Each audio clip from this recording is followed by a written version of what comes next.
안녕하세요. 파산권자인 홍현필 변호사입니다. 이번에는 이제 면책 불허가 마지막 시간으로 재량 면책에 대해서 한번 알아보겠습니다. 면책 불허가 사유에 해당되고 면책 불허가 결정을 하기 전에 법원에서는 채무자의 경제적 갱생을 위해서 재량 면책 여부를 이제 관제인의 의견을 듣습니다. 그래서 관제인 입장에서도 면책 불허가 사유에 해당하지만 이러이러한 문제로 인해서 재량 면책 허가 의견을 올리면 거기에 이제 판사가 통상 관제인 의견대로 결정을 하는 경우가 일반적입니다. 그래서 현재 재량 면책 실무를 어떻게 운영하고 있는지 한번 살펴볼 필요가 있습니다. 1. 새로운 개인 파산 실무와 재량 면책. 이 새로운 개인 파산 실무는 2012년부터 서울회생법원을 필두로 전국 법원에 전파된 개인 파산 실무입니다. 원칙적으로 30만원의 예납금을 납부해서 전면적으로 관제인을 선임하고 문제 있는 사건 위주로 이제 선택과 집중을 해서 뭐 한가를 한다든지 걸러내는 새로운 제도입니다. 그 이전에는 원칙적으로 동시폐지 방식으로 진행되었는데 예전 실무에서는 채무자 진술의 진실성 확보가 제도 운영의 핵심이었습니다. 허위 진술에 대한 재량 면책을 특히 엄격하게 운영하였습니다. 거짓말하는 부분에 대해서는 웬만하면 봐주지 않았죠. 또한 동시폐지 후 채권자들이 이에 의하여 은닉재산이나 부인권 행사 대상이 발견되더라도 폐지 후에는 파산 사건을 다시 살릴 방법이 없습니다. 이를 환가 배당할 방법이 없어 결과론적으로 면책 불허가를 하고 채권자들이 이제 이 은닉재산이나 부인권 행사를 뭐 사행위 취소라든가 이런 걸 할 수밖에 없었죠. 그렇게 해야 되니까 면책 불허가를 할 수밖에 없었죠. 새로운 개인 파산 실무하에서는 파산 선고 후 관제인이 채무자를 대면 조사하여 채무자 진술의 진실성 확보가 용이하고 일일이 그 많은 서류를 다 대조하고 또 직접 물어보고 확인하고 의문나는 걸 또 묻고 하니까 또 꼬리에 꼬리를 잡고 의문나는 걸 계속 조사하니까 진실성을 진실한지 아닌지를 관제인이 쉽게 파악할 수 있죠. 다만 이제 파산 절차, 면책 절차의 동시 지행으로 절차 초기부터 채권자들이 절차 참여가 가능하여 파산 폐지 후에 채권자의 이의를 통해 은닉재산이나 부인권 대상이 발견된 경우는 이제 드물게 되었죠. 그래서 은닉재산이나 부인권 행사 대상이 발견되더라도 파산 폐지 전에는 언제든지 관제인을 통해 이를 환가 배당할 수 있고 배당이 이루어지면 채권자의 불이익이 상당 부분 상쇄되겠죠. 이러한 변화된 실무를 반영하여 재량 면책 기준도 다시 한번 검토할 필요가 있다. 재량 면책을 함에 있어 참작하는 구체적인 사유들을 한번 보겠습니다. 행위 또는 사안의 경중을 봅니다. 경하냐 중하냐. 유체등상 경매 절차에서 압류된 물건 199만원 상당을 무단으로 옮긴 행위에 대하여 공무상 표시무효죄로 기소유예 처분을 받은 경우에 압류 물품이 가액이 크지 않음을 이유로 재량 면책을 해야 되겠죠. 이런 경우에는. 그 다음에 파산 신청 직전에 보험계약자 명의를 다른 가족 명의로 변경하였으나 그 해약환급금이 크지 않았음을 이유로 재량 면책한 사례입니다. 해약환급금이 크면은 환가도 하고 만약에 환가에 응하지 않으면 면책 불허가를 하겠지만 그 금액이 뭐 예를 들어서 뭐 한 500만원 이하다. 150을 빼더라도 배당을 하더라도 250배니 안 되죠. 그런 경우에는 그걸 이유로 250만원 때문에 면책 불허가를 하는 건 좀 심히 불합리하기 때문에 재량 면책을 하고 있습니다. 재산 목록에 폐물을 누락하였으나 그 금액이 300만원 정도로서 크지 않다는 이유로 재량 면책한 사례. 뭐 폐물 같은 경우까지 참 문제된 사안은 참 드문 사안인데 뭐 실제 이런 사안이 있었나 봅니다. 채무자가 파산 신청 시에 실제 소득이 150만원임에도 40만원의 소득을 얻는 것으로 기재하였으나 150만원의 소득도 최저생계비 범위 내이므로 파산 절차를 폐지함에 있어서 차이가 없음을 이유로 재량 면책을 한 사안입니다. 모친 명의로 되어 있는 임차보증금 7천만원 중 2,400만원이 실질적으로 채무자의 재산임에도 재산 목록에 아무런 재산이 없는 것으로 기재하였으나 위 2,400만원이 면제재산 범위 내죠. 서울 같은 경우 얼마입니까? 3,700만원이죠. 그래서 참작하여 재량 면책하였습니다. 채권자로부터 사기로 고소당한 사실을 신청서에 누락하였으나 그것이 11년 전의 일이고 채권자 합의하에 혐의 없음 처분을 받았음을 이유로 뭐 그런 거 기재하지 않았다고 이제 면책 불허가 하긴 좀 너무 심하죠. 재량 면책했습니다. 신청인이 파산 신청 시에 소득을 200만 원으로 기재하였으나 실제로는 300만 원 정도의 소득을 얻고 있어 재산 상태에 대한 허위 진술이 이제 문제가 됐습니다. 채무자의 총 채무가 116억 원에 이르는 점에 비추어 보면 이 소득의 차이가 크다고 보기는 어렵다는 취지로 재량 면책한 사례가 있습니다. 부동산 지분 시세가 400만 원입니다. 실질적으로는 종중재산인데 부동산 지분이 있음에도 재산 목록에서 이를 누락한 사례에서 그 가액이 크지 않음을 이유로 재량 면책한 사례가 있습니다. 채무 발생 원인과 증가 경위도 따집니다. 일단 사안의 경중을 따지고요. 두 번째는 채무 발생 원인과 증가 경위를 따집니다. 이와 관련해서는 항고심에서 1. 채무자가 배우자나 가족의 채무 또는 근무하던 회사의 채무를 보증함으로써 경제적 파탄에 이르게 된 점, 채무자가 차용한 것으로 되어 있으나 실제로는 명의만 빌려줬을 뿐 차용금을 다른 사람이 사용한 점. 3. 주식 투자로 채무가 증가하긴 하였으나 시세 차익을 노린 투자라기보다는 퇴직 후 지인이 소개로 주식 투자를 한 것이고 그 과정에서 생긴 손실금을 만회하기 위해 투자를 계속하다가 채무가 증대한 점. 4. 타인의 채무를 보증함으로써 경제적 파탄에 이르게 되었는데 주채무자는 이미 면책을 받았거나 주채무자가 현재 개인회생 절차 진행 중인 점. 5.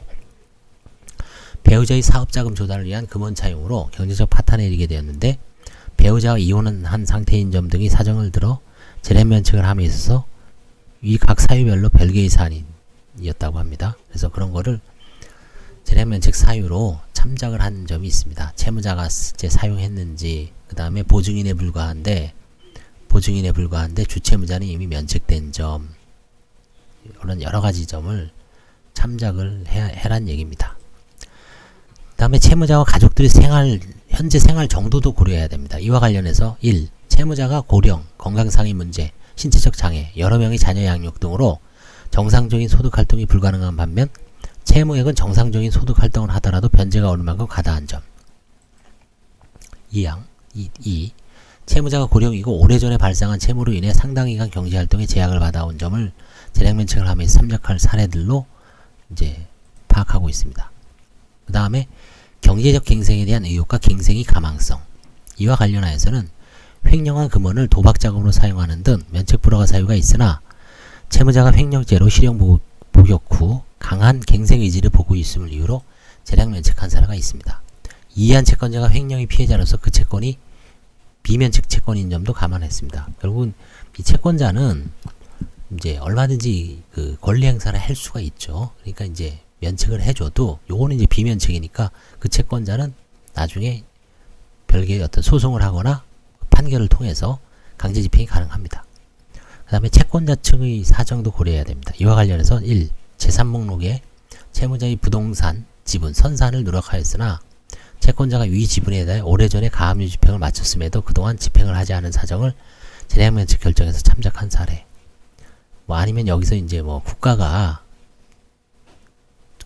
체납 처분을 해서 그런 것도 이제 사정으로 고려할 수가 있겠죠. 세금이 너무 많아서 이걸 뭐 환가해도 세금으로 다 가져갈 때는 굳이 여기다가 파산 신청서에 기재했어도 채권자들한테 배당이 안 된 점도 고려해야 되겠죠. 2. 채권자 목록에 일부 채권을 누락하였으나 기록상 누락한 채권자들이 채권을 사실상 포기한 정황이 드러나는 점을 재량 면책 함에 있어서 참작하고 있습니다. 그 다음에 채권자들의 손실 전부 여부. 이와 관련해서는 1. 재산 목록에서 누락한 부동산이 파산 절차 진행 도중에 이미 경미되어 채권자들에게 조금이나마 배당이 이루어진 점. 2항. 채무자의 부동산 처분행위와 관련하여 사행위 취소송이 제기되어 원고 승소 판결이 확정되었고 그 후 부동산이 경매되어 채권자에 대한 배당이 이루어진 점. 3. 사행위 취소송이 제기되어 1심에서 원고 승소 판결이 선고된 후 채무자 측이 항소하였으나 항소심에서 원고가 채무자 측으로부터 일부 채무 면제를 받고 소를 취한 점. 4. 채무자가 파산 신청 직전에 자신이 승용차를 자녀에게 증여한 행위가 문제된 사안에서 증여받은 자녀가 그 승용차를 매각하여 채권자에 대한 채무를 변제한 점 등을 재량면책 결정에서 참작한 사례가 있습니다. 그 다음 면책으로 인한 채권자들의 불이익 정도도 고려합니다. 이와 관련해서는 1. 비면책 채권이 채권자를 제외한 다른 채권자들의 이의가 없는 사정이 재량면책에서 자주 고려되는 것으로 보이고 2항 채무자가 중대한 과실로 야기한 고통사고로 인한 구상금 채무만이 채권자 목록 기재에 된 사안에서 상속지분 포기가 불이익 처분에 해당하여 현책 불허가 사유는 존재하고 있었습니다. 그런데 그 채권자로서는 그 채권이 비면책 채권이 될 가능성이 많아 면책 허가 결정이 내려지더라도 불이익이 없는 반면 채무자로서는 면책을 불허가 할 경우 파산 선고를 위한 불이익을 고스란히 부담하게 되는 바 이는 채무자에게 지나치게 가혹하다는 점을 들어 재량면책을 한 사례도 있습니다. 그렇죠. 저도 이런 비슷한 사례가 있었는데요. 채무자가 과거 11대, 10대 중과실로 인해서 예를 중앙선 침범으로 인해서 교통사고를 내서 손해배상을 해줘야 되는데 보험사에서 해주고 채무자를 상대로 구상권을 행사한 사안이 있습니다. 다른 채무는 없어 보였어요. 근데 이런 경우에 이제 보험사는 면책을 해주지 말아라고 이제 이의신청을 하지만 법원에서는 일단 면책을 해줍니다. 왜냐하면 파산 선고의 불이익을 10년 동안 받아야 되잖아요. 당연복권 전까지는. 그래서 일단 면책을 해주고 그 보험사는 권리를 계속 행사할 수 있죠. 고의 또는 과실로 인한 중대한 과실로 인한 생명 신체 침해잖아요. 그래서 이런 경우에 재량 면책을 하는 경우가 많습니다. 그 다음에 면책 불허가 사유를 구성하는 행위에 대한 채무자의 관여 정도. 이와 관련해서는 재산 은닉 행위가 문제되었으나 재산 은닉 행위를 주도한 것은 채무자가 아니라 배우자이고 채무자의 채무 또한 배우자의 사업자금 조달 과정에서 발생한 것이며 배우자도 채무자와 함께 파산 신청을 하여 파산 절차 진행 중 이 재산 은닉 행위로 면책 불허가 결정을 받았음을 참작한 사례. 부부 중에 이제 한 사람으로 족하다는 얘기죠. 최소한 이 배우자가 다 주도하고 배우자는 면책 불허가를 받아도 합당하지만 채무자는 무슨 죄냐는 얘기죠. 그래서 채무자라도 하나 이제 봐준 거죠. 2. 상속재산 협의 분할 과정에서 상속 지분을 포기한 행위가 문제되었으나 채무자가 분할 당시 미성년자여서 채무자의 모친이 채무자를 대리하여 상속재산 분할을 하였음을 참작하여 재량 면책한 사례가 있습니다.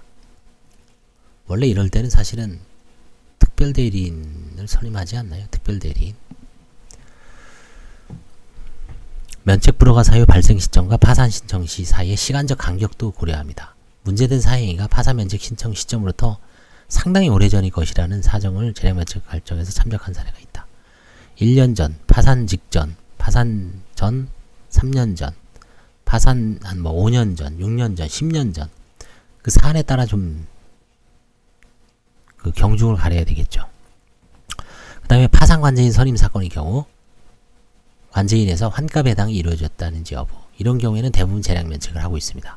환가 배당까지 이루어졌는데 그 면책 불허가 하는 경우는 채무자가 중간에 아예 협조를 안 하고 잠적을 한 경우인데 예를 들어서 경매 배당금이 발생했다든지 이런 경우는 환가 배당은 환가 배당대로 하고 재량 면책을 안 해주는 경우도 간혹 있습니다만 원칙적으로는 환가 배당이 이루어졌으면 대부분 재량 면책을 하는 것 같습니다. 파산 관제인이 조사에 성실히 응하였는지 여부. 3. 허위 진술과 재량 면책. 면책 불허가 사유로서의 허위 진술의 특징은 뭐냐면 문제되는 사건 수도 가장 많고 그 정도의 편차도 크죠. 원칙적 파산 관제인 현행 선임 방식하에서는 동시 폐지 방식으로 진행할 때보다 유연하게 대처할 필요가 있다. 재량 면책에서 고려되는 사정을 봅시다. 허위 사실이 구체적 내용 및 허위 정도. 허위 진술과 관련된 재산이 환가나 부인권 행사와 무관하다. 그 사실을 알았더라도 환가와 부인권 행사가 결과가 달라지지 않았을 경우에는 넘어가죠. 채권자들에게 실질적인 불이익을 야기하였는지 여부. 파산 신청 직전에 상속이 개시되어 채무자가 한정 승인을 득하였음에도 파산 신청서에 상속 재산이 없다고 기재한 행위가 허위 진술로 문제된 경우에 아까도 나왔었죠. 설사 그 내용을 기재하였다고 하더라도 상속 재산에 대하여 상속 채권자의 채권이 우선하여 파산 채권자에 대한 배당이 이루어지지 못했을 것이므로 그 허위 진술 채권자를 해야 하는 것은 아니다 라고 본 거죠. 이거 제가 503조 얘기를 했죠. 상속재산 파산 신청도 별도로 하고 자신의 채무자의 파산도 해야 되는데 이 돈이 없어서 상속재산 파산은 생략하고 채무자의 재산만 들어왔을 때 이 503조에서 상속재산도 같이 해야 된다는 얘기죠. 그런 걸 생각을 해보면 이 사안이 쉽게 이해가 되죠. 상속재산은 한정승인에 대해서 상속재산을 나눠줄 때 상속채권자들한테 나눠주는 거지 파산채권자들한테는 못 나눠줍니다. 이게 분리를 해야 됩니다. 허위진술과 관련된 재산이 재산적 가치가 거의 없거나 면제재산 범위 내인 경우, 그죠? 숨겨도 그게 면제재산 범위 내라면 문제를 안 삼죠. 허위진술이 재산인립과는 무관한 동기에서 이루어지는 경우, 뭐 예를 들어서 그 가족들한테 이제 뭐 알려지는 것이 두려워서 간혹 엉뚱한 진술을 하는 경우가 있습니다. 뭐 부친 모르게, 어머니 모르게 해달라. 아니면 형제들한테 알려지는 것이 두려워서 허위 진술을 하는 경우가 있습니다. 그런 경우에 뭐 그 진술이 채무자의 재산은닉과 무관하다면 면책을 허가하는 게 맞다고 봅니다. 자, 이 재량면책이 한편으로 어려우면서도 지금 사실상 폭넓게 허용되고 있기 때문에 이 일반인들 입장에서는 재량면책에서 그 아까 고려하는 사정이 있죠. 재량면책을 함에 있어 구체적인 사유들 이걸 한번 잘 음미를 해보면서 한번 살펴보시기 바랍니다. 행위 또는 사안의 경중 쭉 한번 다시 한번 복습하죠. 채무 발생 원인과 증가 경위, 채무자와 가족들이 현재 생활 정도, 경제적 갱생에 대한 의혹과 갱생의 가망성, 채권자 측의 사정, 채권자 이의 신청의 유무, 채권자들이 손실 전부 여부, 면책으로 인한 채권자들의 불이익 정도, 면책 불허가 사유를 구성하는 행위에 대한 채무자의 관여 정도, 면책 불허가 발생 시점과 파산 신청 사이 시간적 간격, 그 다음에 파산 관제인 선임 사건의 경우에 환가 배당이 이루어진지 여부, 관제인 조사에 성실하게 이루어진지 여부, 그 다음에 이제 허위진술과 재량면책에서는 허위진술의 특징, 그 다음에 재량면책에서 고려되는 사정, 허위사실의 구체적 내용 및 허위 정도, 채권자들에게 실질적인 불이익을 야기했는지 여부, 허위진술과 관련된 재산이 재산적 가치가 거의 없거나 면제재산 범위 내인 경우, 허위진술이 재산인립과는 무관한 경우. 자, 이런 한 14가지 정도를 15가지 정도가 있습니다. 그런 사정을 다 고려를 해서 재량면책이 또 폭넓게 허용되고 있기 때문에 그 일반인들 입장에서는 재량면책 사유를 재량면책에서 어떤데 일종의 이제 잘 보시면 형사에서의 어떤 기소유예라든가 집행유예하고 비슷하죠. 형이 인정되고 실형을 살아야 되는데 나머지 정상 참작 사유가 있죠. 형사 합의를 했다든지 반성을 한다든지 그 다음에 전과가 없다든지 피해복이 됐다든지 학생이라는 점, 아직 배움의 단계에 있는 학생이라는 점, 그런 여러가지 요소를 고려를 해서 그 다음에 회사 직장에 복귀해야 되는 점, 이런 점을 고려해서 집행유예를 많이 하잖아요. 그런 것처럼 면책 불허가 사유에 해당되지만 이러이러한 사유로 인해서 재량면책을 받을 수가 있기 때문에 희망적 요소입니다. 그래서 이거를 잘 공부해 놓으시면 많은 도움이 될 겁니다. 오늘 여기까지 하겠습니다. 도움이 되셨다면 좋아요와 구독을 눌러주시기 바랍니다. 감사합니다.